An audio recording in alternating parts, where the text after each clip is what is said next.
അപ്പോൾ ഫ്രണ്ട്സ്, ഞാനിപ്പോൾ വ്ളാഡിമിർ സിറ്റിയിലാണെന്ന് പറഞ്ഞല്ലോ. അപ്പം നമ്മളിത് മൊത്തം കാണാൻ വേണ്ടിയിട്ടാണ് വന്നിരിക്കുന്നത്.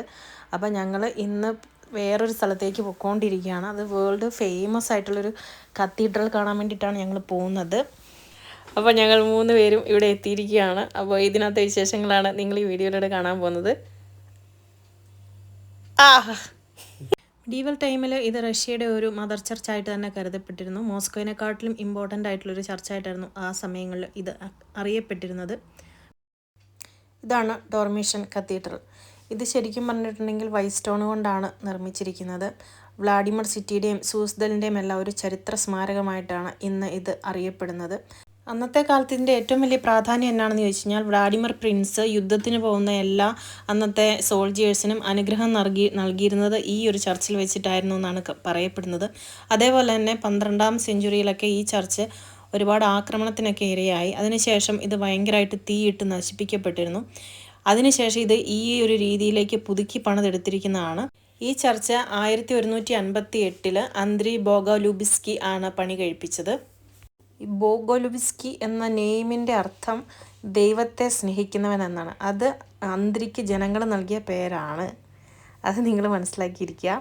ഇനി ഈ ഒരു ട്രീയുടെ പ്രത്യേകത എന്താണെന്ന് ചോദിച്ചു കഴിഞ്ഞാൽ, ഇവിടെ പെസഹ എന്ന് പറയുന്ന നമ്മുടെ നാട്ടിലെ ശരിക്കും പറഞ്ഞാൽ ഈസ്റ്ററിൻ്റെ സമയത്ത് ഇങ്ങനെ എഗ്ഗൊക്കെ, ഇത് ഒറിജിനൽ എഗ്ഗാണ്, അത് ശരിക്കും കളറൊക്കെ ചേർത്ത് ഈ മരത്തിൽ ഇങ്ങനെ തൂക്കിയിടും. പിന്നെ ഓരോ വിഷസ് പറഞ്ഞിട്ടാണ് അവരിങ്ങനെയുള്ള എഗ്ഗൊക്കെ ഈ ട്രീയിൽ ഇങ്ങനെ അലങ്കരിച്ച് ഇടുന്നത്.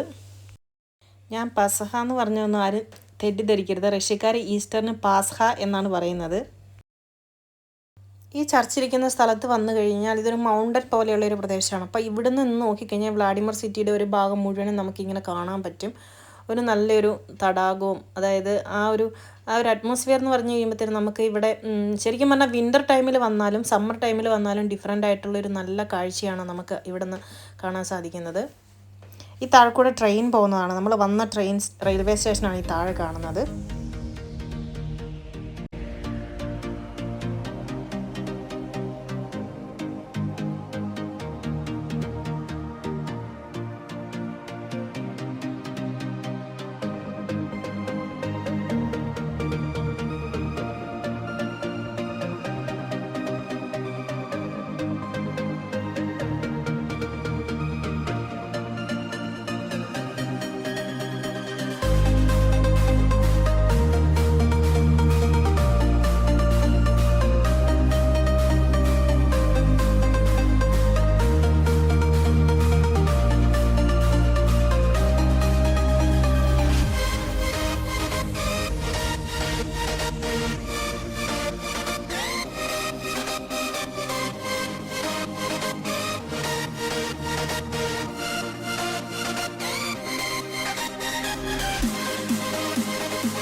റഷ്യൻസ് എല്ലാവരും തന്നെ ഓർത്തഡോക്സ് വിശ്വാസികളാണ്. അതേപോലെ തന്നെ ഇവർ വ്യത്യസ്തമായിട്ടുള്ള ഐക്കോൺസിനെയാണ് ഓരോ ആളുകളും വണങ്ങുന്നത്.